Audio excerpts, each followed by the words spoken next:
Hi, everybody. Hope you're doing well. Today, I want to talk to you about why do people make excuses and not solutions? And actually, it was Travis's idea, and thanks, Travis. And I just wanted to say it was a great topic, and I often get that even with clients. When they're looking for their life's purpose or why does this keep happening, and I'll start to tell them why. Usually, and I'll say usually about 99%, they'll say, you're right. And they're taking their notes or they're recording. And I love that they're trying to self-improve. But every once in a while, I will get that person that will fight me tooth and nail of reasons not to get better. They have nothing but excuses all the time. Or you get the people that, well, did you want to try this? And maybe this, I already did it, da-da-da, da-da-da. They got an answer. And it's like, you know what, then why are you here? And I think that to myself, why are you here? But I'm a little bit more bold in my readings. I'll even say, then why are you here? Or if somebody is a friend of mine, and I've really cut a lot of those people out of my life because I'm tired of hearing, woe is me. You have a choice.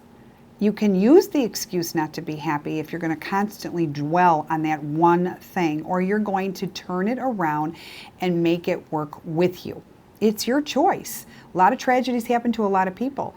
And I always say anything that has happened bad, it can always be worse, because then I'm reminded of so many people's stories and I say, oh my God, and I'm filled with remorse for these people. So I guess the bottom line is start helping people that want the help, that are actually going to put forth. Then you don't mind and you should help them. But if people are going to just want to just talk your ear off and they're using you as a sounding board, but they're not doing anything to change it, disconnect and hang up. You're done.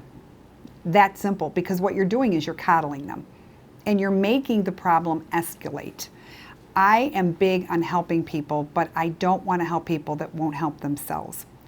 It leads me to another thing. When I see people that will never take responsibility to something that they've done, and they love to blame others, it's never their fault. First thing I'll say is, well, the reason they're going to do that is because if you make a mistake, what happens? You say you're sorry, but then you do the work. Many times I've made mistakes, and I am notorious of having no problem saying, I am so sorry, I didn't mean it. Oh my God, I can't believe I did that.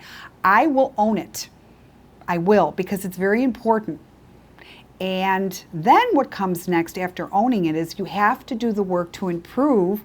This way you won't make the same mistake. And when I see people that always blame everybody else, it's because they don't want to do the work. Just that simple.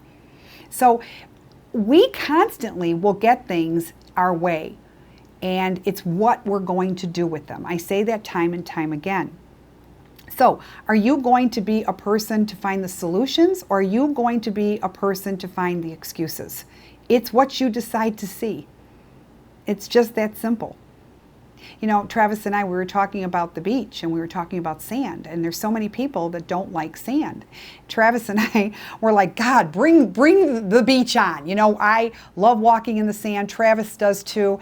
And we feel one with earth. It's very important. And all I get is it's messy, and you know what? You're not enjoying what God gave.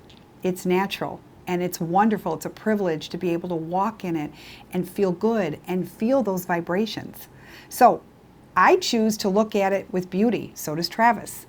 And then you get the others. Well, it's messy. I don't know if I want to be this way. I'm going to have to go get a pedicure. I sit there and I shake my head. And I'm thinking, come on, people, get out there. Be one with nature. You could find an excuse for pretty much anything. But I take my hat off to the person who's been through the war and has come out still standing, still smiling, and not bitter. Remind yourself every day there is something to be grateful for. And the day that you stop learning is the day life is pretty much over. I'm far from knowing a lot of things. I know a lot of things, but boy, there's a lot more than I need to learn. And I'll be the first one to admit it, but I embrace it. I want to keep learning. I want to keep hearing the stories. I want to unveil the spirits and what they have to say, and I welcome that. But I never want to stop improving. I really don't. So for all of you out there that's listening, pay attention. Don't be the excuse maker. Be the person that will embrace and will find solutions to keep persevering. That is key to happiness. That is key to strength. Because if you want to be an inspiration, you have to be an inspiration without complaining. That to me is true inspiration, true unselfishness. Don't keep saying, why me? I can't get a break. You just have to keep going, and God will give you that break. But you have to allow it to come through. I hope this has enlightened you, and think about it, because I'm sure that many of us know those type of people. There's no room in your life for those type of people, because those are the people that stunt our growth. Until next time, subscribe to YouTube, and I wish you the very best in all that you do. Much strength and love always. Bye-bye.